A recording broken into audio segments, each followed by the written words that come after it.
Seguimos aquí en Educandos porque nunca dejamos de aprender, tercer bloque del día de hoy. Recién conversábamos con Jorge Oriola sobre la historia de la educación técnica para poder llegar a posicionarnos en lo que sucede en la actualidad y en los últimos años en la ciudad de Esquel. Él ya estuvo adelantando un poco en parte de la historia de una de las escuelas emblemáticas de la ciudad y referentes en materia de educación técnica para la zona, que es la Educación Politécnica número 701. Para eso vamos a conversar con quien hasta hace unos meses fue el director de esa escuela por varios años. Estamos hablando de Hugo Cerda. Él es profesor de matemática, técnico, electromecánico también. Y le damos la bienvenida a este programa. Buenas tardes, Hugo, ¿cómo estás?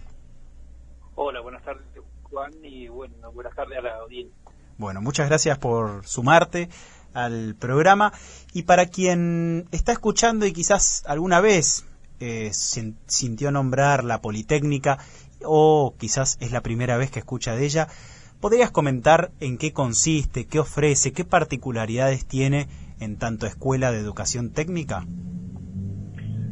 Bueno, la Escuela Politécnica bueno, es una escuela técnica tradicional que ofrece tres orientaciones. La orientación en construcciones, la orientación en forestal y la orientación en electromecánica. Esas son las tres tecnicaturas que está ofreciendo en este momento, que tienen una duración de 7 años y bueno, con sus incumbencias y reconocidas tanto a nivel provincial como a nivel nacional. ¿Y cómo hace un tiempito hubo un cambio de plan, o yo estoy confundido en relación a la cantidad de tiempo que se extendió para el tema de maestro mayor de obra, de construcciones? Sí, recordemos que la educación técnica, junto con otras, como por ejemplo la educación artística, casi había sido borrada del sistema educativo en la década de los 90 con la Ley Federal de Educación. Después se retoma en el año 2000, en el año 2015 se establece la nueva Ley de Educación Técnica Profesional, que es la que rige ahora y la que extendió el tiempo a 7 años y con algunas particularidades y retomando algunas cuestiones que habían quedado en el camino de los viejos planes del CONE, ¿no? Que eran los que venían rigiendo la educación técnica en el país desde el año 59. ¿Y ya tenemos egresados, ya tenemos graduados de este nuevo plan? Tenemos una promoción. Nosotros veníamos por cuestiones obviamente de política educativa, atrasados en la provincia respecto del resto de las escuelas técnicas de la provincia.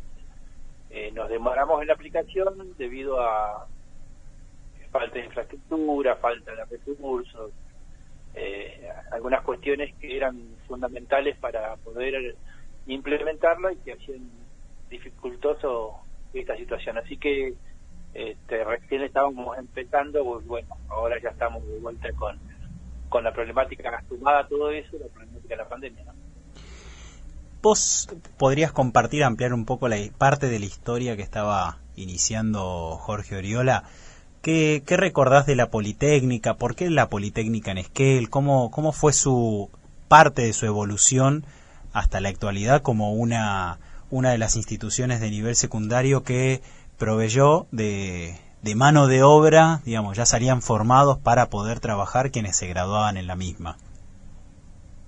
Sí, es una escuela visionaria, como dice la canción, visionarios quienes pensaron la escuela. En aquel entonces el responsable de la pública en la municipalidad, el ingeniero López, que fue uno de los fundadores, nace como una escuela municipal con la necesidad de calificar la mano de obra existente, y fundamentalmente en aquellas épocas lo que más se trabajaba era en artes y oficios, fundamentalmente, porque luego más adelante Cuando se provincializa, ahí recién empieza a tener títulos técnicos de validez provincial y nacional. Es así que, bueno, la escuela empieza a transitar allá por el año 59 ese derrotero de artes y oficios, y en el año 65 se recibe la primera promoción de maestros mayores de obra. En el año 69 la primera promoción de técnicos electromecánicos, y a partir de ahí empieza con continuidad y ya con alcance provincial y nacional a proveer de títulos técnicos, como vos decís, mano de obra calificada en la localidad, ¿no? Que venía también a acompañar este proceso de crecimiento que venía teniendo la ciudad en aquellos años. Y tal es así que, bueno, hoy, por suerte, y es un orgullo para todos los politécnicos, que en la mayoría de las instituciones públicas de la provincia y algunas privadas, en la cooperativa eléctrica, hay muchísimos egresados de la escuela, ocupando todo tipo de cargos, tanto cargos de directivos como cargos en la base, ¿no? Así que la verdad que la escuela ha tenido mucha inserción en la comunidad y tiene un reconocimiento desde la comunidad también muy importante. Hay algo que se suele contemplar en el mundo de las ciencias de la educación, es la cuestión de la inflación de los títulos. Es decir, cuando hay gran cantidad de graduados, los títulos comparativamente pueden llegar a perder valor, y hace falta que cada quien tenga ese título tenga que seguir formándose. Esta acumulación de distintas camadas de graduados, ya sea de maestros mayores de obra, técnicos electromecánicos o en el ámbito forestal, ¿generó eso en la localidad o cómo lo observan desde la escuela en relación a la inserción laboral de quienes se gradúan? Mira, desde lo personal yo creo que, bueno, también soy parte de ese proceso. La escuela técnica te dota de muchísimas herramientas que te permiten no solamente desarrollarte e insertarte en el campo técnico, sino también que abrirte hacia otros campos. Y eso ha sucedido en muchos de los casos de egresados de la escuela. Por eso la escuela tiene un reconocimiento importante, me parece, porque existe, un ideario que implica que aquel egresado de la escuela técnica tiene la versatilidad necesaria como para poder asumir cualquier tipo de rol, obviamente que con la necesidad de seguir desarrollándose, de seguir capacitándose, de seguir estudiando. Esto me parece que es fundamental, pero bueno, eso ha hecho que no se note esto que vos planteás como saturación, y eso ha hecho que a lo largo de los años la escuela pueda seguir ofreciendo y pueda seguir manteniendo las tres orientaciones que tiene muchos años y que siguen siendo demandadas. Y también tenemos que decir que la escuela, si bien es una escuela de la localidad, tiene todo un alcance regional bastante amplio, lo que hace también que esta demanda se mantenga a lo largo del tiempo. Uno de los puntos que recién charlábamos con Jorge Oriola tenía que ver con la mayor demanda que le implica a quienes deciden ingresar a la escuela politécnica o a cualquier escuela técnica desde el primer año. O sea, desde el primer año ya les demanda una doble escolaridad, ya son conscientes de que en lugar de 6 terminarán la escuela en 7 años. ¿Por qué o cuáles son las razones que motivan a quienes se inscriben en el primer año a ingresar a la escuela, y qué recomendaciones les podrías dar vos a quienes decidan hacerlo, por ejemplo, a partir del año próximo? Mira, generalmente, bueno, yo te voy a contar la experiencia que me tocó a mí transitar como alumno en aquella época, ¿no? Cuando uno salía de la escuela primaria, que ya tenía más o menos charlado, perfilado lo que quería seguir en la secundaria, Y la verdad que uno elige la escuela técnica porque en aquella época fundamentalmente nosotros lo que nos movía y nos movilizaba era las actividades de taller. Bueno, eso era lo que más nos atraía, y aún sabiendo esto de la doble escolaridad y en aquella época ya teníamos un año más que la escuela común, la escuela de comercio, la escuela los bachilleres, ellos tenían 5 años, nosotros teníamos 6. Pero bueno, eso no era un impedimento para continuar. Sabido es que en los comienzos de la escuela técnica en el país era muy baja la cantidad de jóvenes que estaban en condiciones de escolarizarse a nivel secundario y que realmente se solicitaban. Entonces, a partir de esto es que empiezan a generarse políticas a nivel nacional que tiendan a que la mayoría de los jóvenes adolescentes pudieran sentirse atraídos por el sistema educativo y llegar a este momento donde ya la educación secundaria es obligatoria. Pero nunca fue un condicionante. Yo creo que vuelvo a repetir, la escuela técnica te da una formación que no solamente sirve para encarar carreras superiores de perfil técnico, sino inclusive que eso se está dando en estos últimos años con más fuerza y con más énfasis. Cualquier otra carrera de los distintos campos que ofrece la universidad, lengua, filosofía, abogacía, medicina, digamos, no hay un ramo en especial y al que no lo toque de alguna manera o lo roce de alguna manera la educación técnica. Así que la verdad que me parece que no es una cuestión de tiempo, me parece que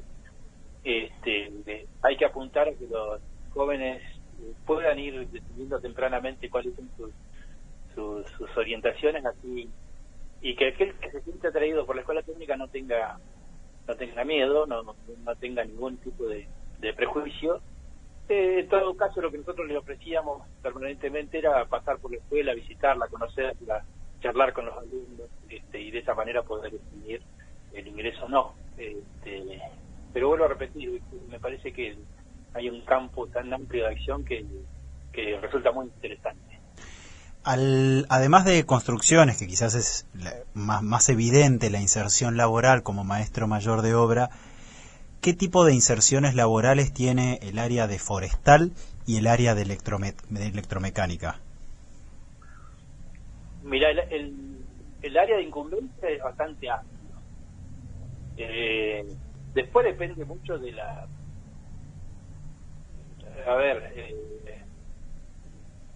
un poco de la personalidad que tenga cada uno y de cómo pueda desarrollarse profesionalmente, pero nosotros estos últimos años hemos advertido que los campos de acción son bastante amplios para las 3 orientaciones. Convengamos que la parte forestal es la que menos desarrollada está en el país, con lo cual eso genera una cierta dificultad, si querés llamarlo de esa manera, pero también tienen un campo de inserción laboral bastante interesante. ¿Por ejemplo? Nosotros hoy tenemos, por ejemplo, en la cooperativa eléctrica tenemos 50 exalumnos de la escuela aproximadamente desempeñándose, y en todas las áreas, área de construcción, fundamentalmente de electromecánica. Y en la parte forestal, digamos, trabajando muchas veces de forma cuenta propista, con aserraderos, con desarrollos de emprendimientos forestales, digamos, y después en los distintos organismos del Estado que trabajan en ese sentido.